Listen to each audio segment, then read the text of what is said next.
Hello, everyone. We're about to begin. I heard traffic was a little gnarly, so we might have some friends coming in, so we'll welcome them if they do. Kudos to all y'all for making it on time with the traffic. That's pretty magical. So I'm Haynes Motzinger. I work here at the Nashville Food Project, and we're really excited to have y'all all in the room with us today to kick off the Future of Food Conversation series. This series is co-hosted by Feedback Nashville, Tennessee Local Food, and the Nashville Food Project. And I just wanted to give a little bit of background about what this conversation is, where we're going over the next 6 months, and then I'm going to hand it over to Maris and these panelists to take us into the future. So when we started conceptualizing the Future of Food Conversation series, we knew that we wanted to engage in conversations that were inspiring and motivating. So often when we go to community discussion, we hear a lot about what's not working, how bad things are, and that's really important to understand the problems that are confronting our society and our environments. But we really wanted to focus on how do we get to the different future? How do we build a better food future for Nashville, one that's just, sustainable, and wherein people and planet can thrive? And so we started imagining, what does it mean to be a futurist? This is work that Forum for the Future leads. Sam Veide here is representing Forum for the Future, as we'll learn. What does it mean to use futurist mindsets to help guide meaningful transformational action in our food system? And so over the next 6 months, we're going to have one conversation series a month. We're going to cover a lot of territory. We're going to talk about racial justice in food. We're going to talk about urban land use as a way of feeding ourselves. We're going to talk about regenerative agriculture as a tool for mitigating climate and fostering biodiversity, and much more. And we hope that y'all will come to as many of these conversations as you can and be a part of this conversation. Imagining together, we're going to go a lot further. So today we're going to kick off with a grounding in the futurist mindset. What does that mean? How are these amazing people using futurist thinking in their work? How can we all learn to be futurists in our day-to-day lives as a way to guide actions and decisions around how we feed ourselves, how we interact with each other in our community, and so that collectively we can build that alternative future that we all so badly want. And so with that, I want to introduce Masellis, who is our moderator, our fearless moderator for tonight. So Maris currently works at the Tennessee Environmental Council. She leads their communication work, and she's also the brilliant brain behind the Critical Root Zone podcast, where she goes into deep conversations with people who pour their hearts and their minds into the work of sustainability, exploring how love of self and love of one another and love of planet can help build a positive future for our planet and our communities. So, without further ado, Maris, take us into the future. Thank you. Everyone give it up for Haynes. I'm so happy to be here. My name's Maris, and yeah, I have a lot. First of all, I'm so excited for you guys to meet our panel tonight. And if you did get to kind of briefly see their bio, I'm gonna just graze over a couple things about them, because we're gonna have so much time to get into what they do and who they are.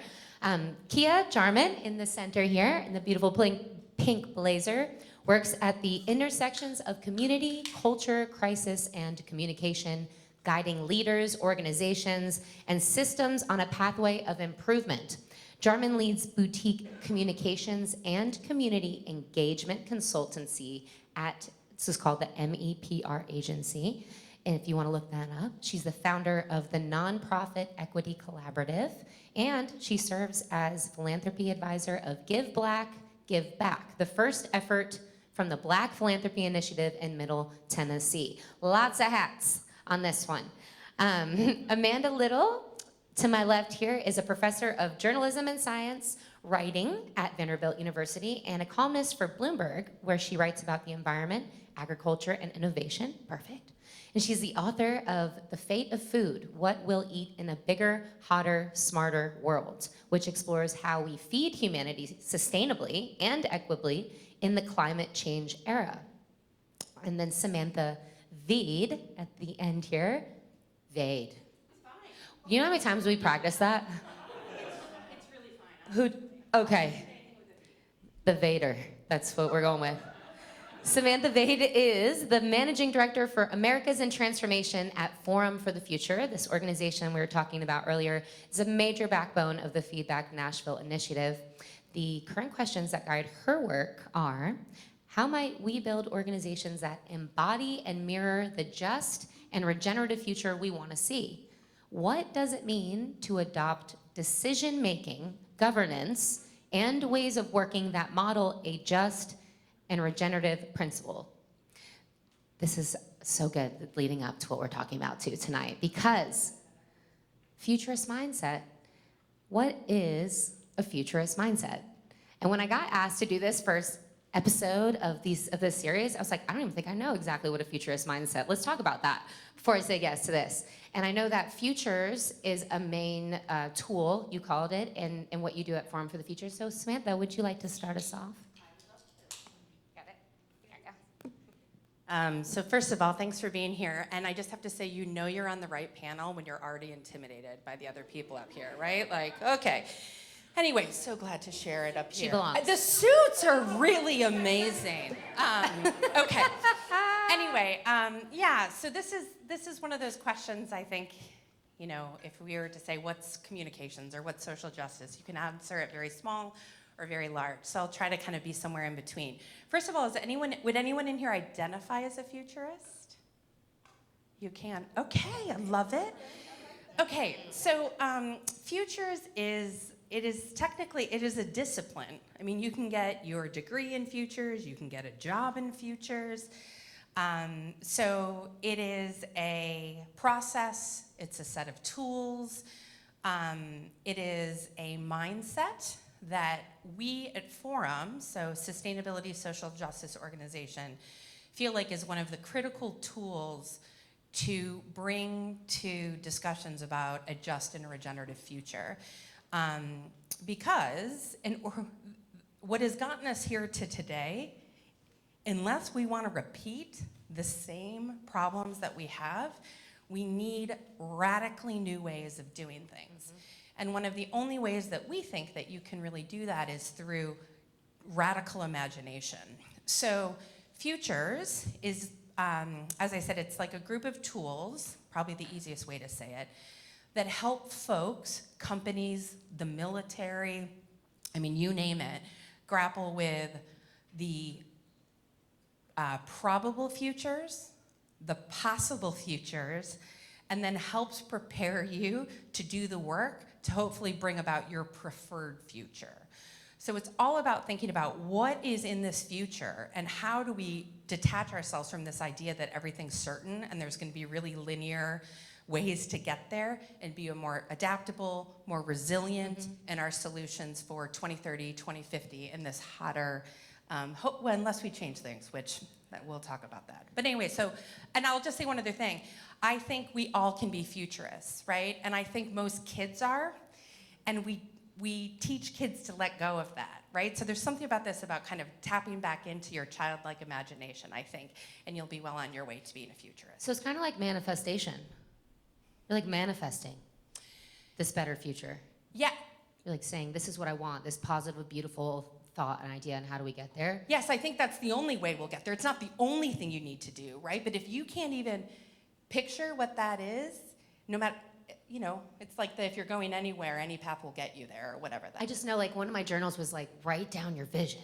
Write down, like, where you want to live and what would be the best scenario and, like, every single detail, right? Yeah. And then hopefully we get there, and that's the goal is like, yes, I see it, I smell it, I taste it, we're there. And I'm if already it's there. not a great vision, how are we prepared to act in community, to have the tools to work well in those situations as well? Great. And so futurist thinking, how do we use that today in our line of work and our expertise and futurist thinking or mindset? If I want to pose that to either one of you, how do you use a futurist mindset? Okay, sure. So in my work, I always say I work at those intersections, but I bookend around history and humanity. And so making sure that we have accurate historical perspective, we're telling the truth, are we being honest? And in that honesty, are we seeing and valuing the fullness of humans, all humans? And so I love what you mentioned about young people. So I work with young people, particularly who are disengaged from education and employment. They call them opportunity youth. And with those individuals, when I have conversations, my first question usually is, what do you dream of? And one of the first things that poverty, systemic oppression, whether it's racism, sexism, ageism, any of the isms, one of the things it steals from you is your ability to imagination yourself in the future. And so I spend a good amount of time with young people, but also very elderly people, asking them, what is the dream? What do you dream of? And sometimes we do that through ritualistic practice of what did your ancestors dream of? Because you're here based on someone else's dream. We are living in the present, but it was a future for someone else. And so when you think about that, it helps to frame your perspective a little differently, and it takes you out of being an individual, and it puts you in community. So when you talk about how do we look at the preferred future and how do we do that in community, that only happens if you actually know that you're a part of a community. And many of us, again, have gotten disconnected from our communities, whatever that means for you. That's actually the American way, is to be disengaged from other people. We like individualism. We enjoy, I did it on my own. I pulled myself up. And to live in the future, it has to involve community. That also means that in the present, we have to be willing to have communal healing opportunities. So there's no future without present communal healing. So I'll leave it there, and then we can go wherever. We're gonna keep going, but I need to follow up with that because that's so true, especially with your line of work. We need to acknowledge what has been before, right? That's part of the process of figuring out the future is how did we get here, right? So we do need to take a look at the past. We do need to take a look at where we're at today. And what a great segue. Because. Well, first of all, thank you so much to all of you who worked to convene this event. It's just amazing. I will say that in all of the years that I have spent researching food and agriculture, I have talked to a lot of people at a lot of organizations, and the Nashville Food Project is one of the greatest. Woo! Not just in the city or the state, but in this country and the world. You are just doing really important work. And my work as a professor or journalist is at this 10,000 foot view, sometimes 30,000 foot view. I'm like hovering way above issues and thinking about them and looking at data and talking to people who are actually not down in the roots of community. And that's where the conversation needs to be, and the change needs to happen, and the dreams need to be happening, and these conversations need to be happening. So it's a real honor for me to bring my perspective to the work that you're doing and that you're doing. So I came into this futurist mindset really as a climate reporter, into food and agriculture as a climate reporter, because I read the 2014, I think it was, IPCC report, the International Panel on Climate Change report. Not all of it, because, I don't know who can, but like a few pages. And there was a passage that said, and I quote, the world may reach a threshold of global warming by mid-century beyond which current agricultural practices can no longer sustain large human civilizations. Or large human populations, rather. And that really struck me as someone who'd been writing about climate from the energy perspective.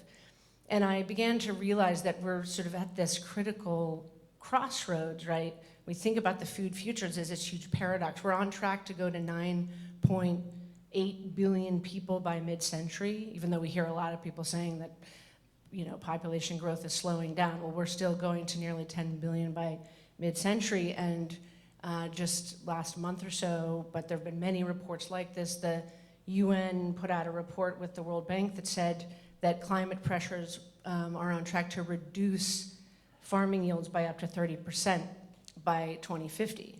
So we have growing population, we have more and more demand for protein-dense diets, and we have diminishing arable land. So that's a major, major concern. And Just last year, the US lost $30 billion in crops from weather disasters and weather events and related disasters. So this is a problem right now in our, especially in agricultural states and communities. It's a problem across many industries, but farmers feel it, very intensely.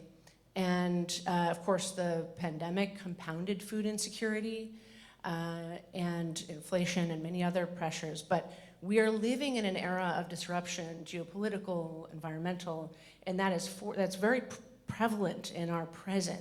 So it's forcing all of us to be futurists.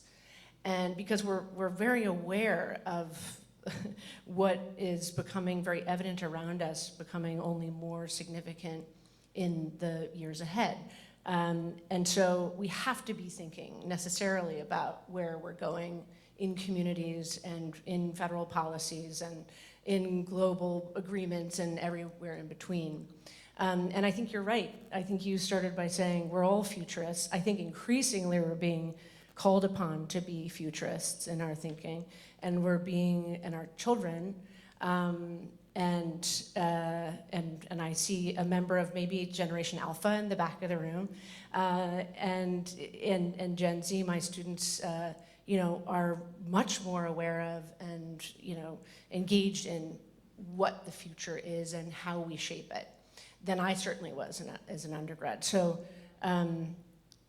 we have to be having these conversations in community, because the policymakers are largely out to lunch, and a lot of beautiful things come of it. So the good pivot there is that pressure, necessity drives innovation and creativity, and a lot of beautiful progress is being made in the face of these pressures. So even though all that data sounds really scary, huge progress is being catalyzed, and we are, part of that conversation. Right, the progress, right? That we're looking at the data, we're looking at where we've been and what we've done, and we're using that to move forward, to have this future thinking. Now, with the futurist thinking mindset, is it, we're thinking of the best, you said the preferred, right? We're trying to get to the preferred outcome, because there's like the probable and then like all the options, like what could happen, right? It's not all good. there's some options that aren't as good. So what are some criticisms of that? Like, so I might hear some people say, well, like, oh, you're being just majorly too positive. Like, that's not even realistic. Like, how are we even gonna get there? But then there's the positive side of it, which is just like, well, no, this is the only answer. We're gonna go this way. Could you see there being some criticisms of that, like from people that are just not all the way on board yet? Yeah, I think the criticism sometimes comes in two ways. So one is, we are in such crisis right now, we can't think about tomorrow. And I think in one way, futures is about today too, though. Like, futurist thinking gives you skills, imagination, new tools today to navigate today, to hopefully help realize that, that future. So we have futurists on our team. I should have said this, I'm not actually a futurist. But the woman who leads our futures in the US would say, I'm a futurist working in the now, right? Because there's such a need for the now. But so I would challenge that that futures distracts us from the now. I also, and I know this is controversial, I think we need to balance the urgency of the now with that space to think bigger, bolder.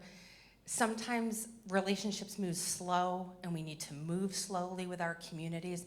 There's a little bit of that, we need action that is commensurate with the challenges in front of us that you've just outlined, and we work on human time. We need to start working on forest time. We just need to start thinking, the tyranny of the clock. This short-termism has led us to an extractive capitalism.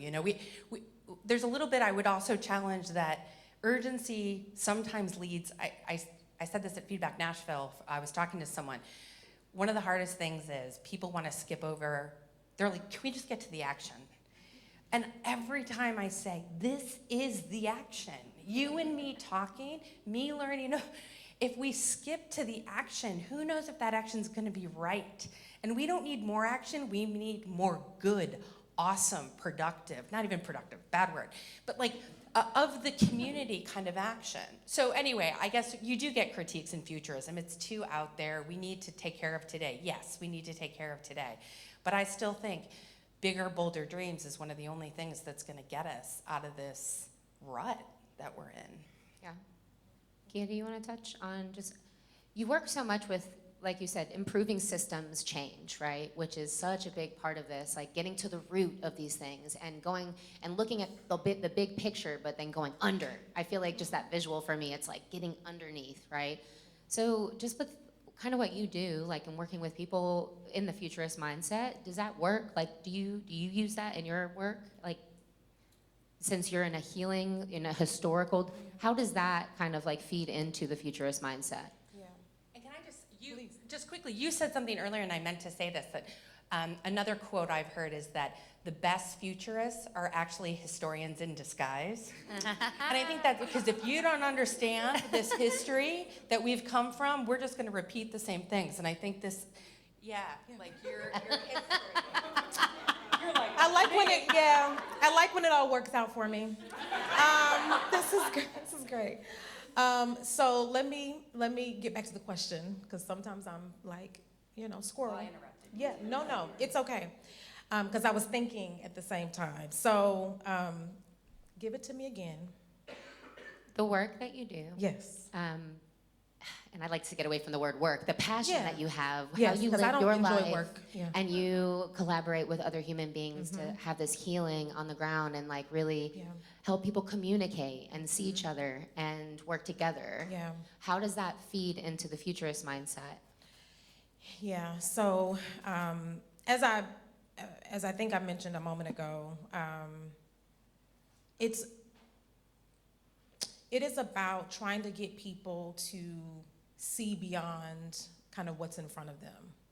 And that's really difficult to do when the weight of the world is sitting on you.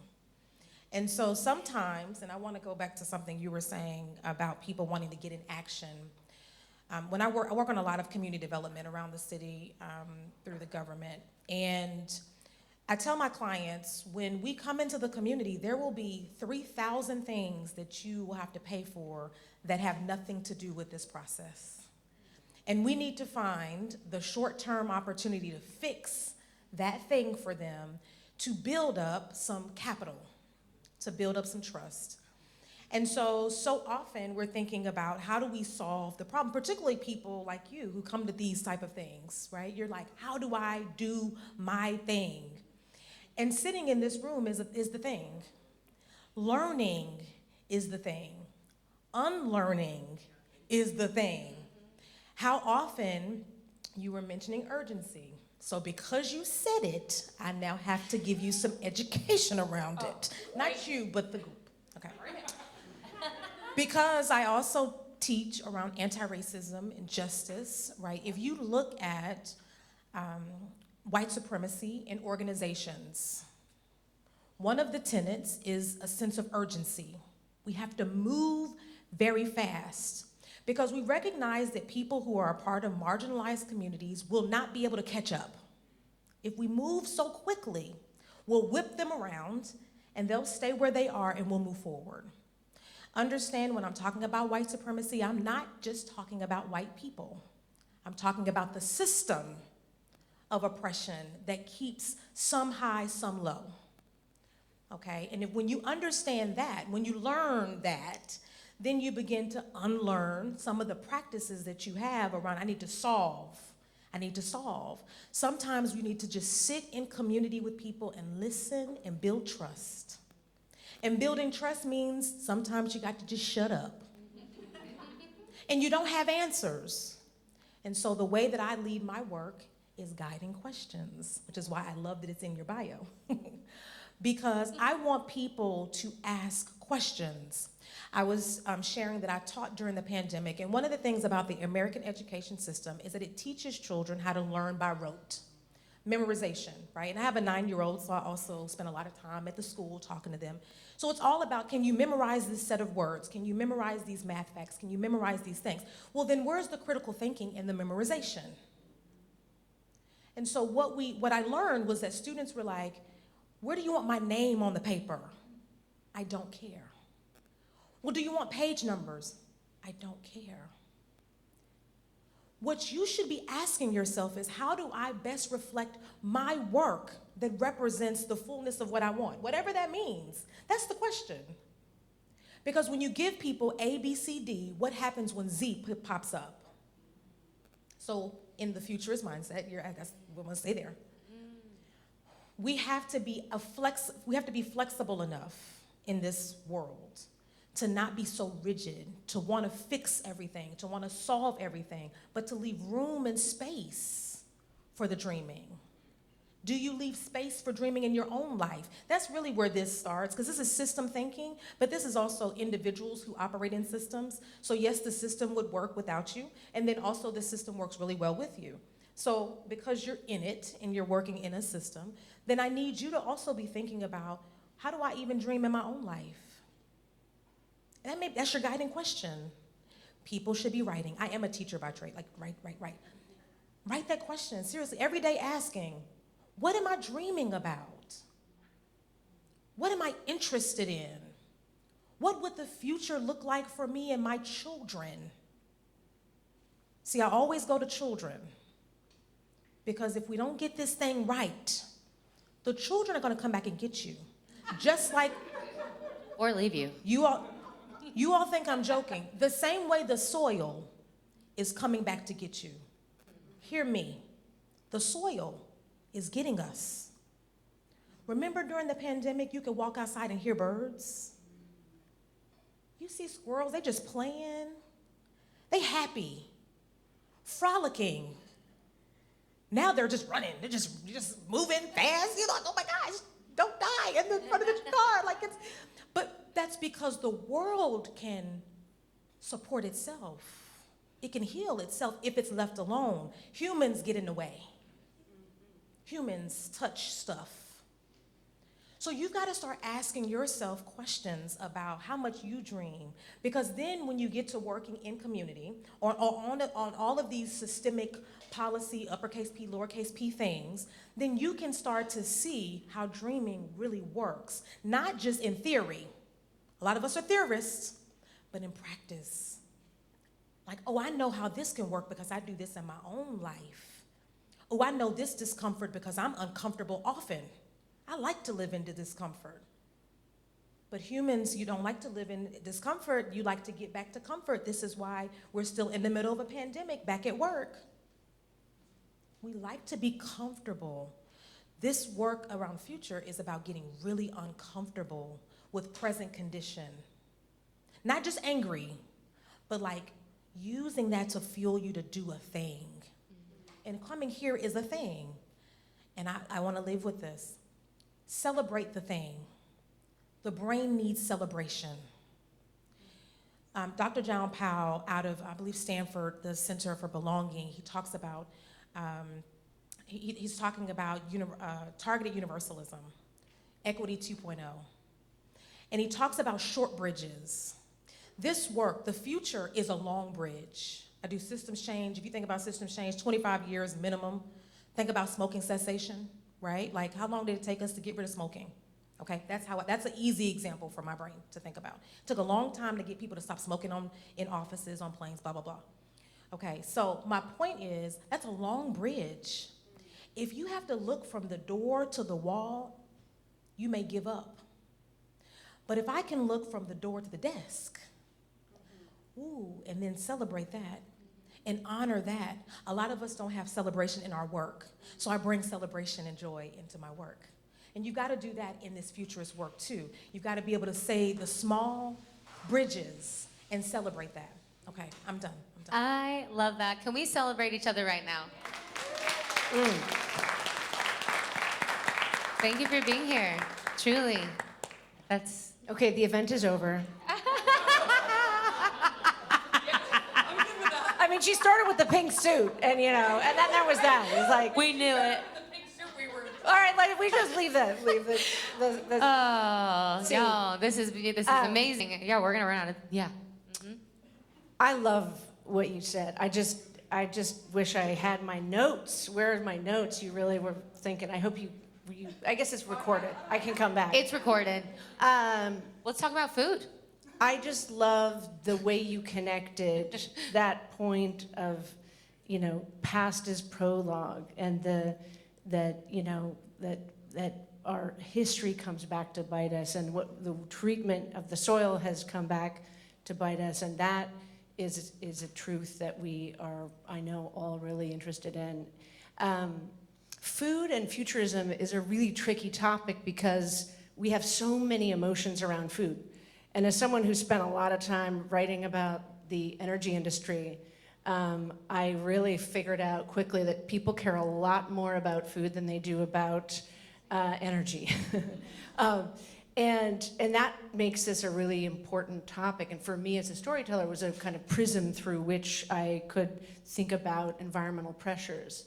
And in my own life, food was a proxy for love. Food was the way my mother showed affirmation to us. She wasn't a very verbally affirming. I'm still waiting for that. But could she do sauces and roasts, and oh my gosh, she showed us so much love in her food. So when we talk about futurizing food, that feels like a threat, right? And especially to those of us who are involved in farms and food systems. We don't want someone to come in and push us out of tradition and disrupt our family traditions and our memories and our tables. It feels like impugning the fabric of who we are. So it's a lot easier to talk about energy and futurism, or urban design and futurism, than it is to talk about food and a futurist mindset. Because a lot of what we want to say is, let's go back to the way things were. Which is, get your technology out of my food, get your policies out of my food, get your mega companies out of my food, right? And so we feel like anything to do with future and food is threatening the fibers of who we are and the traditions that we hold dear. And it's important, especially those of you who are working so much to protect food traditions, that you're bringing this conversation into play, because I think we can very responsibly and lovingly and creatively talk about food future in a way that's all about protecting tradition and maybe even restoring a lot of broken and damaged traditions in food, if we do it right. So yeah, the past, and like we said, the futuristic mindset is not all future. How crazy is that? It's a lot to do with where we've been and what we're doing now. But with food, right, some pushback could be like, are futurist mindsets compatible with tactical, scalable, on-the-ground change making, right? Because that's what we want. We want to know the steps and where we're going. Like, how is it right now? Is it going to work right now? Is it realistically going to work? And I just, from your work, I'm really curious to know, or like how you can kind of open our minds up to some of the things that are happening with food in the tech world, but at the same time, like regenerative farming, right? We want just and regenerative farming, and I know that it's your thing. Yeah, I mean, that's a really big question. But I think the way we frame the conversation around tech and food is, first of all, to acknowledge that technology has done a lot of damage to nutrition, flavor, integrity of farms. Technology we're very wise and responsible to really question the role of technology in food production, because it's done so much harm. And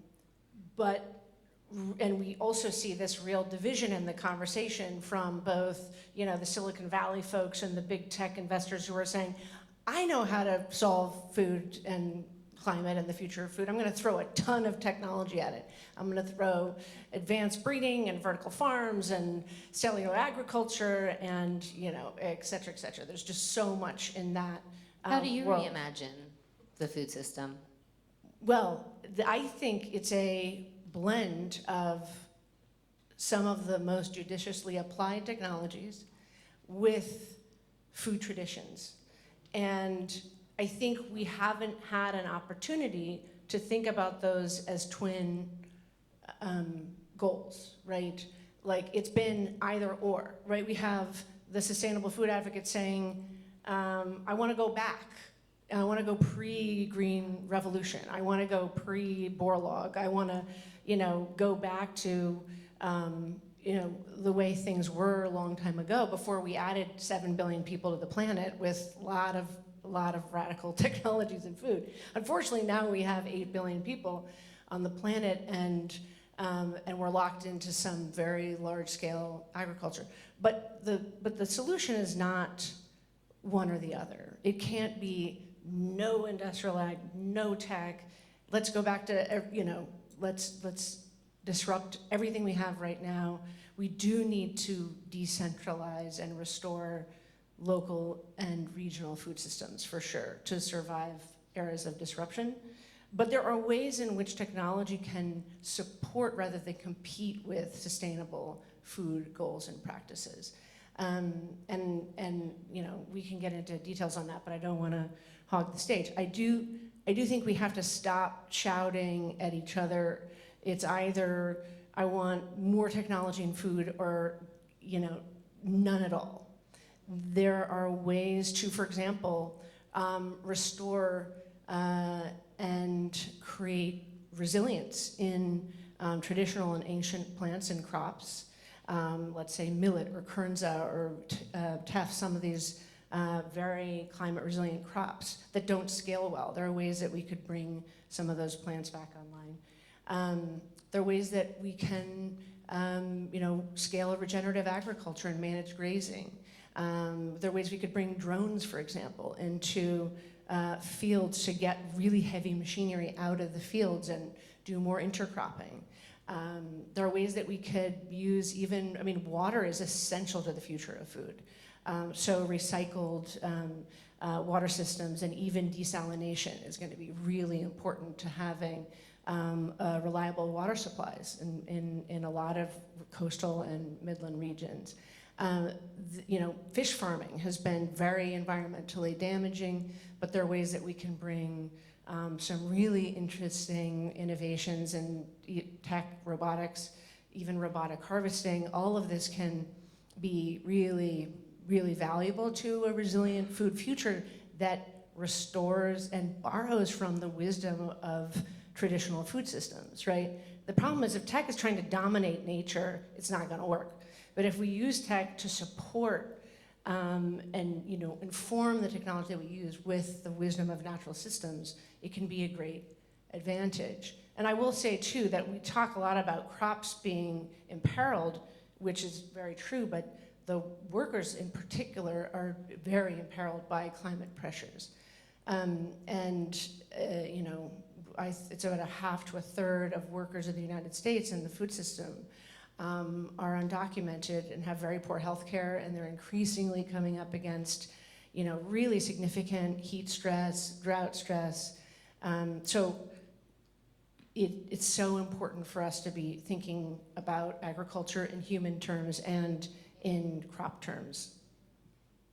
Thank you. That was a great answer. Thank you. A lot it was there. A good blend. We'll unpack that. It was a next good time. blend, truly. But then also with everything that you just said, Kia, how does social transformation blend into that as well? In the ways that you work with improving systems, like what is your vision? How do you relate to that? Let me process. You said lots of great things. You ended where I'll pick up, which is the human element. I always say I'm the human in the practical aspect of this world. And so thinking about how humans are a part of this conversation is so critical. Who are those people? When we operate in this world, we see numbers. We see there are 15,000 people working in that farm. But who are those people? They're valuable and important. And I say this because when we can just give them a number, then we can erase their existence so that if they're in a drought or if they're in heat exposure, we're okay with them dying. Like, I just want to bring the realities, the truth to the conversation around. We're very comfortable with this conversation as long as we can continue to produce. America is about production. Who can produce the most? And you are valuable when you can be labor. So I was laughing because, Maris, when you said, about your work, and I was like, I don't dream of work. Yeah, like I don't dream of being labor. That's why I dream so much. Because it's the very thing that you actually can't do when you are working in such hard labor conditions, is that you can't even be innovative to the company that you work for. You can't even go in and say, you know what, actually, I had an idea. Because the individuals who are out there, and there are all types of individuals, but I specifically focus on Black, Indigenous, and brown people. And those Black, Indigenous, and brown people have created the world that we live in. And very much they've innovated the world that we live in. They've created all types of things that they didn't get a chance to go to the patent office and patent. They didn't get a chance to write the books on. But when you look in the depths of the history, you can see the invention was created by a person who never got named, but someone had to go digging. And the reason why I'm bringing this up is because that's an important part of this process. When you're talking about getting back to your kind of native culture, right? Cultural food, that the food that you eat that is natural for your community to eat is acceptable.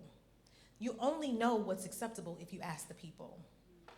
It's not acceptable for us to eat plantains or sweet peas or whatever, right? There are all these different things that people say, no, you shouldn't have that. No, it's gonna mess up this, it's gonna mess up that. You say, what? Well, why? My people have always eaten that. Well, no, because in this country, we eat this type of food. And it has to be seasoned this type of way. But the only way that you'll really know how food is gonna be good for people is letting the people lead the conversation. They know what's best. That's why you've hired them to go out and work in your fields. And so I really want to focus on the people aspect of this. That's where I focus because all of the terms you say are really great and I love listening to them. And also, I don't know all of them, right? That's not my work. My work is to know how humans can operate in conditions, how humans have a more just experience. And so I'm always going to bring the human aspect to the work in the world, yeah. That's why it's so perfect that you guys are both up here together. You did a great job picking this panel. Wow. Wow. Thanks for saying yes. Thank you, Kia. So, we need both. We need this futuristic thinking. We need to pay homage to what has happened. We need to also respect science. And we need to have a creative, open, loving mind. And we're moving in the direction now where what we know to be where we're going, it's not the best thing to think about. So I know that for myself, I might ignore those feelings sometimes or just try to be really hopeful. Like, it's gonna be all right. What can I do? What can I do? And here we are sitting at the Nashville Food Project together in this local, beautiful little city. I mean, we have such a beautiful community. And just to see all of you that have shown up here tonight, like, it fills my heart to know that you all care just as much as these women have dedicated their lives to care. And so we should talk about the food systems here in Nashville and kind of round it out with a minute of that. And then we're gonna turn it over to you guys because I know that you've gotta have some burning questions over there. But redirecting it to local, redirecting it to home, to tradition. We're talking about this futurist mindset. What do we see for a city like Nashville, and how can we reimagine Nashville's food systems? Maris, do you want us to give just a quick, you're saying just a quick, and then we'll turn to the audience? Yes, Okay. and truly, like, I see all three of each of you as like, just, I already can tell, like, your different views are going to be, so just stick to that authentic, whatever is So speaking what you. can we do? What can we do? You know, this seems so simple, but I think with the Feedback Nashville steering committee, we said to the group, we want to give you money to have dinner parties, invite people over, take them out for coffee. And there's a little like, what? That's the work? And we were like, yes, that's the work, right? There is something that, I guess two things. One, I would invite all of you to think about how are you being more mindful about your food, period? Where it comes from, what are you eating? Where does it go when you throw it away? There's no away and away. Are you respecting other people's food cultures? Do you have judgment around certain food and you don't even really know it? And I think a dinner party, and I don't care if that's like, I'm from the Midwest. We do a mean casserole, right? Like, serve a casserole and invite a bunch of people, or barbecue or whatever, and start having some of these hard conversations. I think read something about the food sovereignty movement and invite over your neighbors and say, I don't know anything about this. Can we talk about it, right? Like, I just got out a cookbook on a cuisine because my neighbor is of that heritage and I've never heard anything about it. I want to try this cuisine. I think that just creates, food is the solution, but it's also the process, that I think we can use. And then the other thing, I have to throw this systems thing in there, and feedback. Oh, we got to be quick. I'm going to pass it along so we can. So, because we want to hear from you. I'm sorry. Now you're curious. Yes, there's so much to say here, but I'm going to pull something from a colleague of mine, which is I'm going to encourage each of you to go to a neighborhood that's not yours and go to the food source, whatever the food access point is, whether it's a grocery store, and that's likely what you're gonna find, a convenience store, what have you. And I want you to look at the quality of that food. And I want you to be able to see what that quality of that food tells you, what story you create about the community that you're in. That's gonna be really important in you understanding who gets access and who doesn't get access, who we see as valuable and who we don't see as valuable in our community. And I want you to think about when communities are gentrified, turned, do those systems or those food access points, do they upgrade? Germantown, Kroger is a great example of that upgrade. I see head nods, you know what I'm talking about. And so when you talk about the entire renovation of a store because a community changes and the tax bracket changes, it's really important that you know that and that you notice that. And maybe you even notice what's not there. So meaning, do you go into communities and there's nothing there? We use the language of food desert, but you understand that a desert is like a natural occurring thing, right? It's also natural, I guess, that someone created opportunity for someone not to have food, but we call it food apartheid, which is really the design of making sure that people don't get access to culturally accessible foods that's fresh. That's important. That's fresh, that they can actually, eat, digest, and do well with, and the whole family. That's one. Two is I want you to stop thinking about food as just an individual, or this conversation as an individual issue, and I want you to think about the system issue. When we see an obese child, we say, oh, they eat too much. I'm just gonna give you an example. But the reality is we need to look at the condition in which they're coming from, where they maybe don't have food access, so their parent may have to go through a drive-through at the end of a long day and grab something off the dollar menu. I'm not over-prescribing, but I'm just giving you an example. So seeing yourself as a part of a system, a community of people, is really gonna be also helpful in changing the way that you approach this work. Ditto. Okay, I told Ursula that I was going to mention this. There you are. That I am not a virtuous eater or backyard gardener. I came at my research into food and agriculture in part because I couldn't do what Michael Pollan, who was a friend and mentor to me, told me to do. And what was it? Eat food, mostly plants, not too much. I really struggled to be a vegan and then a vegetarian and then a pescatarian, and I just couldn't do it. And then I tried to grow a backyard farm, and that failed miserably. And now my children are old enough to be conscripted into the backyard farming work, but they have iced me out. And I am turning 50 on Saturday, and I'm planting my garden. That's what I'm doing on my birthday. And I mean, that's just symbolic of a bigger thing, which is that, first of all, we have to look at our households, and especially those of us who are spending a lot of money on high nutrient, high value foods and how much we waste. There's just so much food waste that I am really struggling to end in my household. How we can share food, that unused food with neighbors. How we can share the work of tending our backyard farms, our backyard edible gardens with our neighbors. And part of why I'm building this putting in my garden on Saturday is that I've befriended a backyard neighbor who is much better gardener than I am. So those neighbor relationships really matter.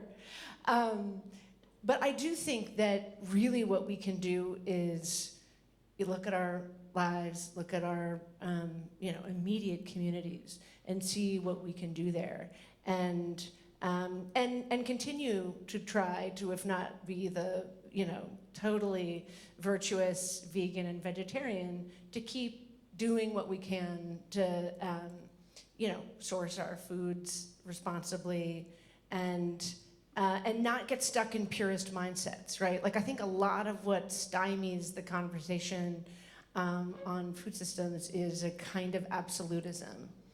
And we need to sort of move beyond that and donate to the Nashville Food Project and volunteer. But I do love your recommendation that we share a table together, because I think what you said at the beginning is like where the ideas come from and where the common bonds come from and where we lift each other up is because we get to know each other and we find friendship and community, and that's how we find solutions. So thank you. Thank you, guys. You can hold on to that one. Yeah, because we're going to do some Q&A. Okay. Would anyone like to ask a question? Come on, you got it. Or add a comment. Oh, yay. I'm wondering, what are a few of the companies that you guys see that are doing really good work besides the Nashville Food Project in terms of technology and the social side? Should I take that? Do you want to get into that? You go ahead. Okay. Yeah, let me think if we work with anyone that So there are so many really important, innovative folks in this town, but there are two that have caught my eye if we're going to get really into the tech zone. One is not really techy, but Caney Fork Farms is you probably have heard about Caney Fork Farms, is Al Gore's Carthage, Tennessee farm. And what they're doing is not just producing product that they sell that's very expensive and it's out of my budget, but they're producing a lot of really important research on soil, which comes back to some earlier comments about everything about the future of food and sustainability is soil and rebuilding soil health. And for every 1% increase in organic matter in soil, you can lock down 10 more tons of carbon. So the soil on this earth, if managed better in agricultural lands, which dominate land use, is a gigantic carbon sequestration sponge if we grow our food correctly. I mean, it can be the most significant opportunity to draw down excess, CO2 from the atmosphere and make richer soil and higher yields. And so they're doing really important research into that. Silicon Ranch is another really interesting local innovative company that are doing they're bringing solar to a lot of underserved communities, but they're also merging agriculture and energy. So they're bringing agrivoltaics, it's called, this photovoltaics or solar panels to rural farm farm areas.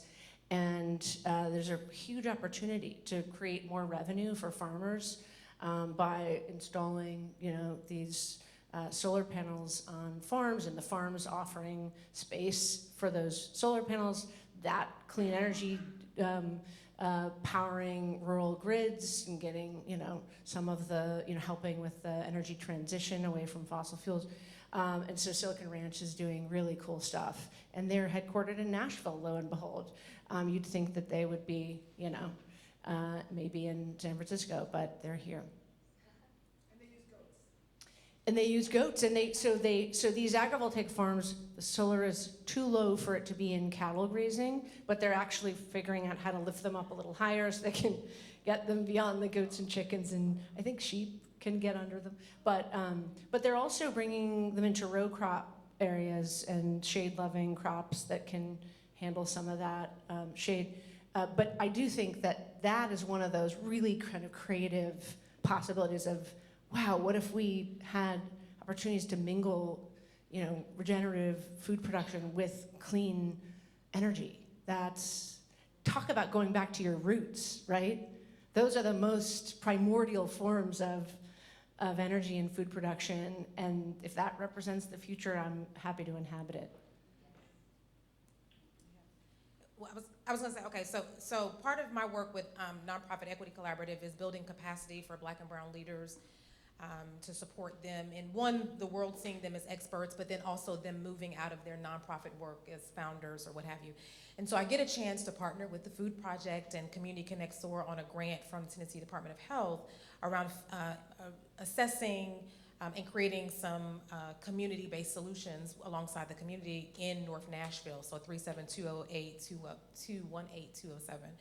And so I get the opportunity to engage with our nonprofit leaders who are doing really amazing work in the community, and then compensate them to participate in the process with us. And so we have a few that I want to just shout out who I think are doing really great work. Again, the Shortbridge folks. Brooklyn Heights Community Garden is doing an exceptional amount of work. They've moved out of founder-led organizations, so I'm so excited they have two co-directresses. Healing Minds and Souls, which is birthed out of the First Community Church. They actually are doing a lot of trauma-informed work, as well as sending out 500 hot meals twice a week, so 1,000 meals a week, as well as doing that whole body holistic piece at their faith center, and they've got some other innovative things coming. When I think of Herman Street CDC, their community garden, they're still working to get another year contract to do that, but still doing great work. Royal Table goes into our schools and does a lot of education around, and as well as Trap Garden goes in and does a lot of education around the food system for our young people in MNPS schools. Though it's important to highlight those smaller organizations, because we also always either fund or talk about our big organizations, but who's getting the work done is those folks, right? I live in an and world and not a but or world. So we can definitely say that those organizations are doing incredible work and feeding thousands of folks right there in the community as well. I think we should take another question. Okay, I have two questions. The first one being more for you. How do you separate the fear and the overload when you want to live more in that futurist mindset and make that space for dreaming? Because we are obviously over inundated on a daily basis, and that fear is perpetuated in a lot of big ways. Oh, man. I mean, yeah, it's such a great question. And, this is one that if we were at one of those dinner parties, I'd like to kind of do a round discussion on how we're all kind of grappling with the challenges in front of us and the desire to do something, and maybe feeling a bit like is it going to be too hard? I guess one thing I would say is part of this hopefully is to get you comfortable with that uncertainty, right? Like, I think part of where the anxiety comes from is this idea that if you plan enough, it's all gonna work out, right? And COVID taught us a lot of things, but like, we are living in a time of disruption and discontinuity, and I don't think it's going to get any better, right? And so I think thinking about these futures, reading science fiction, which is crazy. When people are like, what can I do to become a futurist? I was like, pick up a bunch of science fiction. Like, that is the work of, like, imagining an alternative world. And I think I think doing that work, and then there's something too about self-care. Like, self-care is radical. I think I've used the word radical a lot up here, but I think figuring out self-care not in that commoditized, buy the new shower bomb or whatever, but in that, like, whatever, how are you actually doing caretaking of yourself and your family and your community? I think people often feel solace in community, but I mean, I don't know. I'm not doing a great job of it. So I don't know. I would love. Yeah. What I find is that people are afraid of making mistakes and being called on the mistake. The mistake isn't the issue because we make mistakes every day, right? It's being called on the mistake, and so I'm encouraging you to increase your capacity to be called on the mistake, right? And hear it with the intention in which it's coming with, and not necessarily, sometimes we take it very personal. We are humans, we take things personally, but then really being able to step back. And the way I do that is I literally put my hand over my mouth so that I don't say the thing, right? Because someone telling me, you offended me, you hurt me, this is not the correct approach, we should do something different. I've got to hear that, and I need to filter it, right? Because the first filter is like, but I'm not trying to hurt you, right? So we immediately want to defend, but if I just put my hand over my mouth, I'm not able to do that. So really building up our resilience, our thickening around making the mistake and then being called on the mistake, and having enough relationships, see, this is relationship capital here, where your relationship can withstand that. Like, I just was talking about this at lunch today, like, your relationship should be able to withstand conflict. I know we're very conflict averse people, we don't love it, but if you build that relationship, build that trust, you can do that. Yeah. I'll add something really quickly. The best antidote to anxiety, and as I was told by, I think, like a second grade teacher, one of my kids' teachers, was a sense of purpose, which is not to say, and you've so beautifully articulated, to fix something, but to feel a sense of purpose ground you in that state of fear. And so separating what a sense of purpose is, which might be growing in the backyard with my neighbor's help, or inviting your friends over, or coming to this event, or whatever, is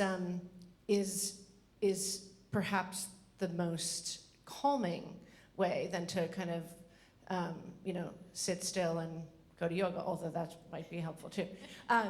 The other thing is, just a quick tip, grist.org, which is a really cool environmental news website, has this thing called, I think it's Fiction 2200, but I thought of this as you were mentioning it, and they have these really beautiful stories about the future, imagining a future. And they focus on food justice and climate justice in these stories, and many other imaginings of what's possible and hopeful. So I find those to be a really beautiful kind of exercise in imagining. So it's like really helpful to see. Maybe you can't get all the way through Dune, but you can read a short story on grist.org. Yeah. I think we're gonna do an activity to end. So do you want to do one more question, or one more question?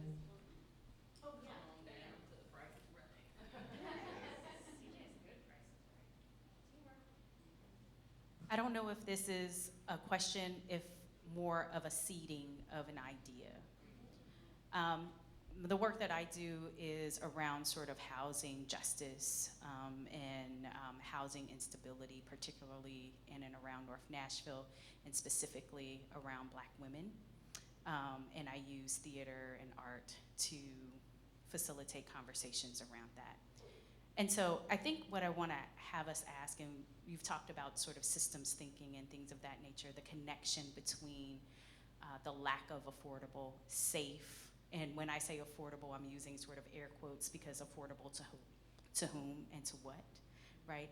But can we imagine, can we dream up communities in which we can all live in safe, affordable housing and have food systems that are community-based, that feed the neighborhood, that feed each other? And so maybe one or two sort of ideas or dreams around how we might be able to begin the conversation of making that start or having that start.